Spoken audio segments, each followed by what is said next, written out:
Assalamualaikum dan salam Sarawakku sayang. Buletin UKAS edisi tengah hari 29 Mac 2021 bersama saya Fidah Ihanan Sahni. Tumpuan berita. Sarawak mencatat kes tertinggi positif baharu COVID-19 dengan sebanyak 426 kes direkodkan pada Ahad dan menjadikan jumlah keseluruhan meningkat kepada 15,869. Menurut Timbalan Ketua Menteri Dato' Amar Douglas Ugah Embas, daripada jumlah tersebut, 203 kes telah direkodkan di Serian dengan 191 kes adalah dari operasi penutupan dan pemeriksaan yang dilakukan di Depo Tahanan Imigresen Semuja. Sejumlah 740 individu telah disaring kali kedua, di mana 462 adalah OKT, orang kena tahan, 82 keketangan imigresen, 196 kontak rapat. Daripada jumlah tersebut, 462 didapati positif, tadi 191. Di pusat tahanan imigresen Semuja ada 462 orang kena tahan. Dari mereka ini 433 adalah didapati positif ataupun 94%. Katanya dalam sidang media Jawatan Kuasa Pengurusan Bencana Negeri JPBN Sarawak di Kuching pada Ahad, beliau yang juga pengerusi JPBN Sarawak menambah daerah-daerah yang melaporkan kes positif adalah seperti tertera.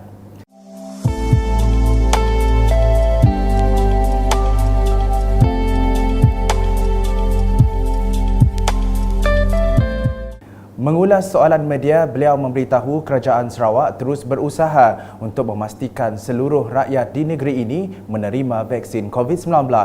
Tapi kita terus menggerakkan jentera-jentera kita sehingga ke jentera akar umbi di pejabat daerah dan juga kepada ketua-ketua masyarakat, ketua-ketua kaum supaya kita dapat menyuruh rakyat yang berumur 18 tahun ke atas untuk mendaftar untuk mendapat vaksin.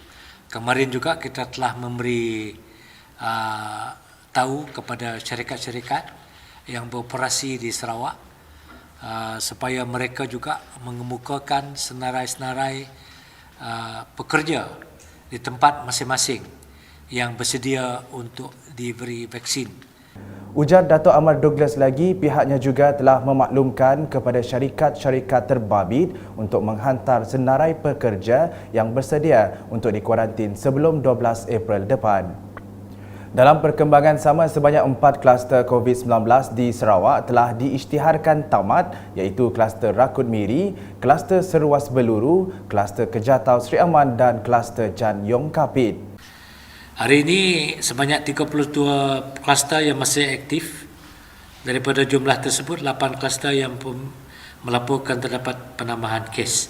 28 kluster tidak lagi penambahan kes. Sehubungan dengan itu, daerah Tatau dan Pusa telah kembali ke status hijau daripada status kuning, manakala daerah Song kembali ke status jingga daripada status merah.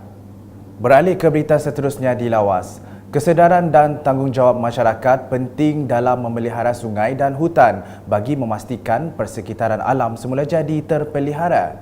Demikian menurut Timbalan Ketua Menteri Dato' Amar Awang Tengah Ali Hassan semasa berucap merasmikan gotong royong pembersihan sungai sempena Hari Air Sedunia di Kampung Undop, Ulu Merapuk pada Sabtu. Oleh yang demikian, jelasnya yang juga Ahli Dewan Undangan Negeri Adun Bukit Sari, kerajaan negeri di bawah gabungan Parti Sarawak GPS akan sentiasa mengutamakan keperluan rakyat dengan terus menyalurkan pembangunan di kawasan tersebut biarpun diwakili pembangkang. Begitu juga dengan sumber air. Rakyat di negeri ini perlu memeliharanya daripada tercemar kerana ia mempengaruhi kitaran ekosistem kehidupan. Menteri Muda Kesejahteraan Komuniti Sarawak Merangkap Adun Simanggang, Datuk Francis Harden Hollis berkata, kesedaran berhubung perkara itu perlu ditingkatkan menerusi penyebaran informasi melindungi sumber air. Berucap ringkas semasa sambutan Hari Air Sedunia 2021, peringkat bahagian Sri Aman di tebingan Sungai Sabu pada Sabtu, beliau menambah, menjaga sumber air adalah tanggungjawab segenap lapisan masyarakat untuk memastikan sumber air terpelihara bagi generasi masa depan. Tambahnya, tanpa air adalah mustahil untuk meneruskan kehidupan kerana sumber air boleh mempengaruhi sistem ekonomi sesebuah tempat.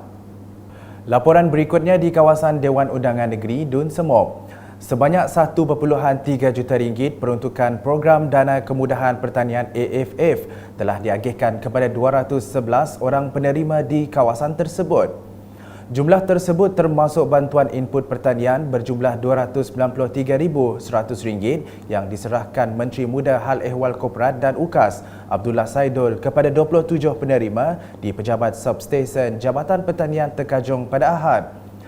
Beliau yang juga Adun Semop memberi jaminan untuk membantu penduduk memohon mewujudkan pasar tani di Pusat Pertumbuhan Luar Bandar RGC Semop.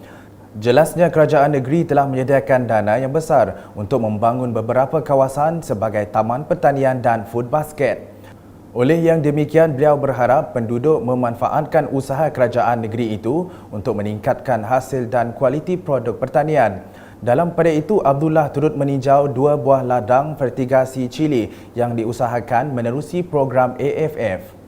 Di daerah Telang Usan, seramai 25 orang penduduk menerima pampasan berjumlah RM140,476.40 setelah tanaman mereka rosak berikutan pembinaan jalan oleh Agensi Pembangunan Tanah Tinggi HDA dari Simpang Temala ke Kampung Umar Akih Baram.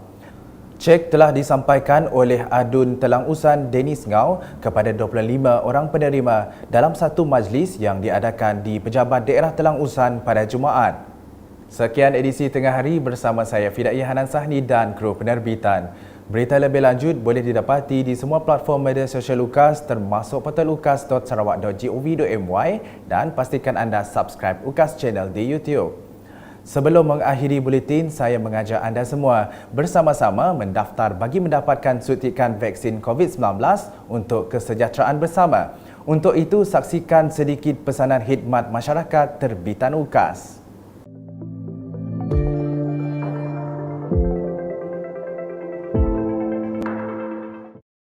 Vaksin COVID-19 itu adalah antara sinar harapan kita yang paling utama untuk menang dalam perang melawan pandemik itu. Satu lembaran baru akan terbuka sekiranya kita semua sama-sama mengambil vaksin. Kami akan mengambil vaksin. Sebagai seorang penyanyi, kami amat terkesan dengan keadaan semasa yang melanda negara kita kini tu. Jom, kita sama-sama mengambil vaksin yang telah disediakan oleh kerajaan demi keselamatan kita semua. Pandemik COVID-19 tu membuatkan kita semua susah nak bergerak ke sia ke situ. Elia akan lepaskan peluang lah. Elia akan ambil vaksin tersebut. Kita pun mesti ambil juga. Hai, kami Rizali. Kami cuma nak madah kami mau COVID tu hapus dan si menghantui kita lagi. Dan kita kasih sikit cara dapat nolong kita dengan mengambil vaksin. Kita mau pandemik tak berhenti, jom sama-sama kita lawan. Kami akan ambil vaksin dan kami harap kita orang semua pun akan dapat ambil vaksin. Tapi kita dengar juga nasihat pakar kesihatan kita. Hai, kami Alfarid J. Perjuangan kita untuk menentang pandemik COVID-19 belum lagi selesai. Vaksin pun dah sampai, belum terlambat lagi kita untuk mendaftar diri untuk kita mendapatkan vaksin. Jadi, kami akan ambil vaksin. Hai, aku Chris Fowler. Vaksin COVID-19 ni dah diuji engkau cara klinikal, sudah ditemu likun serta ngasi dikena kita jaga diri hari dirapit penyakit. Aku dekat ambil vaksin. Hai, Assalamualaikum. Kami Chon. Sepanjang pandemik COVID-19 tu dah macam-macam kerajaan nolong kita. Dengan cerita dah ada vaksin, diberi percuma lagi ya. Jadi jangan sia-siakan. Betul sih. Hai, Anumbala Ngaran Bueh Alena Murang. Saya mengajak semua orang Sarawak dan Malaysia untuk mengambil vaksin COVID-19. Dengan itu kita dapat melindungi diri sendiri dan juga keluarga tersayang kita dan komuniti kita. 那么今天呢，我想在这里邀请大家跟我参加这个 COVID-19 打疫苗针的这个活动，在这里也希望大家能够保护自己，保护所有人。 Saya sudah divaksin. So, saya menyuruh kepada semua warga negeri, kita pergilah bervaksin, kita jalanilah tanggungjawab moral kita untuk memastikan rakan terdekat keluarga kita dilindungi daripada virus COVID.